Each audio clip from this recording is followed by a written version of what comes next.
கம்மாக்கரையில் மஞ்சள் போட்டு குளத்துக்குள்ளே மஞ்சள் போட்டு குளிக்கும்னு தானே எழுதுனேன். கம்மாக்கரையிலையா? சரி இருக்கட்டும். அப்படின்னா என்ன கேட்குறாருன்னா, குளித்து எழும் பெண்ணே உடம்பில் நனையாத இடம் எதுங்கிறதான் கேள்வி. அவர் என்னென்னமோ எழுதியிருக்காரு. குளித்து எழும் பெண்ணே, நீரில் மூழ்கி எழும் பெண்ணே உன் உடம்புல நனையாத இடம் எதுன்னு கேட்டேன் ஒருத்தன். உடனே அந்த பொண்ணு சொன்னா, ஆணும் பெண்ணும் செய்யாத இடம் எதுவோ அதுவே நனையாத இடம்னா. இந்த கேள்விக்கு பதில் அது.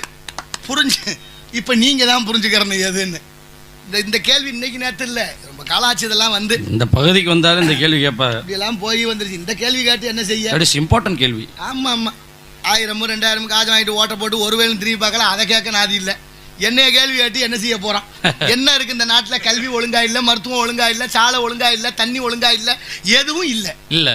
ஆனால் நாங்கள் கவலைப்பட மாட்டோம். எங்களுக்கு கவலையும் இல்லை. என்ன காரணம்? கண்டதே காட்சி கொண்டதே கோலம் அப்படின்னு போய்கிட்டே இருக்கோம். நிலைமை போகிற போக்குகளை பார்த்தா பயமாக இருக்குது.